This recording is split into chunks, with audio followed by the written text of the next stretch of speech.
Hey everyone, welcome to my channel. My name is Engineer Sharem and I'm all about sharing my tech adventure, solving tech issues, unboxing stuff, and some product reviews. So ano pang hinihintay natin? Let's solve this problem.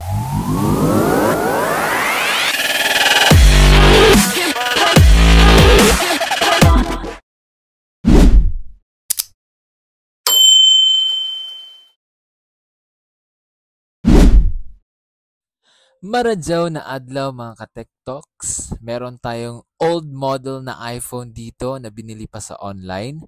And the problem is hindi raw ito makapag-install ng application gaya ng Messenger at Facebook. So sa video na to, susubukan natin and see for ourselves kung bakit hindi makapag-install ng application. So try natin tong Messenger. So click the get button and then hit install. Ayan. And check natin kung ano yung error na lalabas. So ito na nga, this application requires iOS 15.1 or later. So i-check natin ngayon kung ano yung version na meron itong iPhone na to. So click lang sa settings and then i-click mo yung account mo and then scroll down ka, ayan, show all, click mo lang yan, tapos iPhone 6, ayan, so meron tayong iPhone 6 at ang version ng iOS na to is 12.5.7. So hindi siya pasok sa sa requirement which is 15.1. So ano nang gagawin natin? So let's go back. I-try naman natin na i-install yung ibang application kung same lang din ba yung lalabas na error. So, ang itatry ko this time is yung Facebook kasi wala pa tong Messenger at saka wala pang Facebook. So, titingnan natin kung same lang ba yung error na lalabas. So, para ma-install natin or para makapag-install tayo ng application, punta lang tayo sa App Store. Tapos, type in natin sa search box. Lagay natin doon Facebook. Para mas mabilis siyang mag-pop up, no? Madali natin siyang makita. Ayan, click the get button. Tapos, hit install. Ayun na nga. Same error pa rin. This application requires iOS 15.1. So pag ganun, kasi since luma na yung model ng iPhone natin, which is iPhone 6, and ang latest ngayon is iPhone 15, ang solution dyan is we will need another iPhone. Yung iPhone na medyo recent pa. So I have here another iPhone which is iPhone 12 Pro Max. So ito yung ginagamit ko. While yung isa naman is sa customer ko. Ayan, so punta tayo sa settings ulit. And check natin. So, legit nga, no? iPhone 12 Pro Max fully paid. So, ayan. Area na to. Scroll down tayo at i-sign out natin yung account natin. Kasi magkaiba po yung Apple ID na ginagamit dun sa iPhone 6 at ito naman is yung account ko. So, isa-sign out natin yung Apple ID ko na account. Ayan. Tapos, i-login natin yung Apple ID na naka-register sa lumang iPhone, ng iPhone 6. So, type in nyo yung email na naka-register sa Apple ID nyo. And speaking of Apple ID, kasi since bago tong bili, so the customer is trying to create an Apple ID sa phone niya kasi meron dong option eh. However, hindi ina-allow ng phone na yun na makapag-create ng Apple ID. So, ang ginawa namin is nag-create na lang kami ng Apple ID sa web. I mean sa personal computer or sa PC mismo, no? So, hindi sa cellphone, pwede sa laptop, no? So, doon kami nag-create, successfully nakapag-create kami ng Apple ID. So make sure din na yung phone number na nakaregister sa Apple ID nyo is yung active, yung makaka-receive ng code, at saka yung email na ni-register nyo is makaka-receive din ng mga emails. Kasi pag kunwari nagla-login tayo sa ibang iPhone or sa MacBook or any Apple products, nagsisend yun ng authentication or code. So, try natin ulit check sa Apple Store. Check natin yung Messenger. Ayan. So, may nakalagay dyan, update. So, ang ginawa ko is, nagtry muna ako ng update.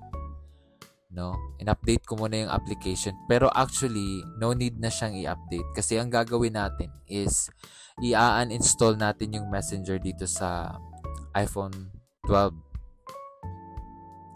Tapos, i-reinstall natin dito pa rin. No? Pero the thing is, Apple ID na ito ng customer na nakaregister dun sa lumang iPhone. So, no need to open the Messenger kasi nga, ang gagawin natin is i-uninstall pa rin naman natin. And then next is gawin naman natin to sa Facebook. So, ayan. So, nakalagay dyan open. Ibig sabihin, may naka-install dito na Facebook. Malamang, no? Kasi siyempre phone ko to eh. So, meron na talaga tong Facebook at saka Messenger.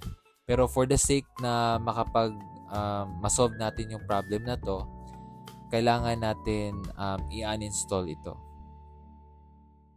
So, aside from Messenger at Facebook, if meron pang application na hindi ina-allow sa inyong lumang iPhone, so ito yung gagawin nyo. So, ayan, meron Facebook, di ba? So, hindi ko na inopen. Ang ginawa ko is ni-remove ko na siya dito sa phone. So, ayan, delete ko muna yung Facebook ko dito sa phone. And then, ang gagawin ko is i-install ko naman siya ulit. But the thing is, account na to ng customer ko, no? Hindi na to yung account ko. And before pala i-uninstall nyo ang isang app, make sure lalo na pag Facebook Messenger kasi merong password nyo. Make sure talaga alam nyo yung password nyo, no? Bago nyo gawin to. Baka kasi mas lumala pa yung problema, hindi na kayo makapag-open. Kasi napaka-tight na yung security ng Facebook ngayon. Kailangan na mag-message sa notification, no? Sa Facebook. So, na-install ko na ulit yung Facebook. Ang gagawin ko naman is i-install ko naman ulit yung Messenger kasi 'di ba na uninstall natin siya. So, ayan, click the get button and then continue with save button, confirm and install Messenger.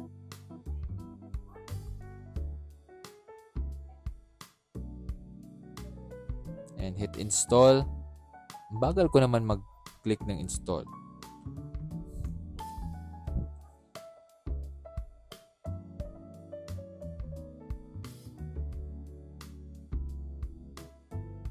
Ayan. So, install natin.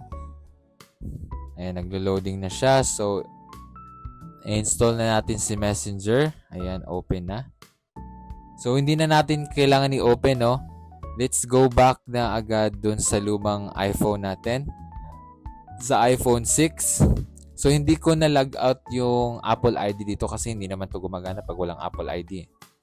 So, ayan. Punta ko ulit kayo sa Apple Store. Type in nyo sa Messenger. Or type in nyo sa search box rather. Type in nyo Messenger either Facebook. So, inuna ko na yung Facebook. No? So, check natin kung same lang ba yung error na lalabas. Or, baka pwede na natin siyang ma-install. So, go to Apple Store, type in nyo sa search box Facebook para lumabas siya agad. At ito na nga tayo, no, sa Facebook. Medyo naglo-loading siya. So, just click the get button. And then, after that, lalabas. So, tingnan natin kung same lang ba yung error. Ayan, iba na, no? So, meron na tayong option to click download. So, meaning, pwede na natin siyang ma-install dito sa iPhone 6. So, di ba? Ganun lang kadali, no?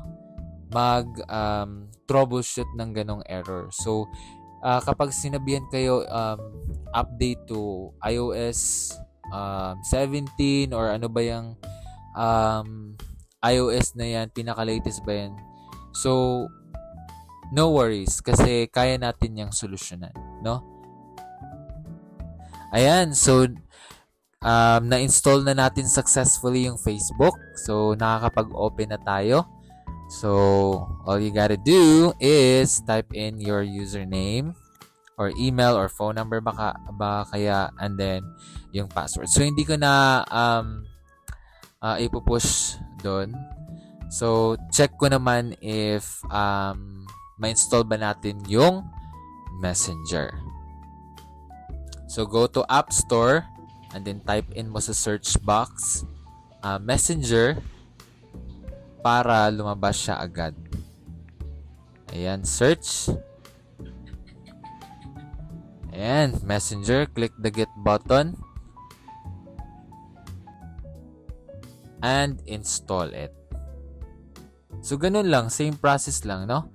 But, yun nga, yung isang solution lang talaga is gamitin natin yung Apple ID na ginamit natin sa iPhone 6. I-log in natin yun sa mga latest na iPhone. Ganun lang. And then, reinstall the application dun sa latest iPhone, and then let's go back sa lumang iPhone and then i-install natin ulit. Ayun! So, meron na tayong download button. Ayan, just click download. Download. Napakabisaya talaga, no? Nahirapan ako mag-Tagalog. Ayan. So, naglo-loading na po siya gaya nung sa Facebook. So, hintayin na lang natin na matapos to. So, fast forward na lang ako dito, no? Kaya medyo mabilis yan. Pero actually, mabagal yan eh. So, after nun, pag na-install na natin si Messenger, pwede na agad natin na i-sign out yung Apple ID natin doon sa latest na iPhone. Kasi, iba pa yung Apple ID na nandun eh. So, after ma-install natin, uninstall ka agad natin yung Apple ID na ginamit natin sa latest na iPhone. Ayan. So, pwede na siyang i-open. Meaning, successful po tayo sa pag-install ng Messenger. Ayan. So, type in lang natin yung username and password. Right. Yun lang po yung solution niya. Thank you for watching. And that's it for today's video. Salamat po sa panonood. Hanggang sa susunod na video.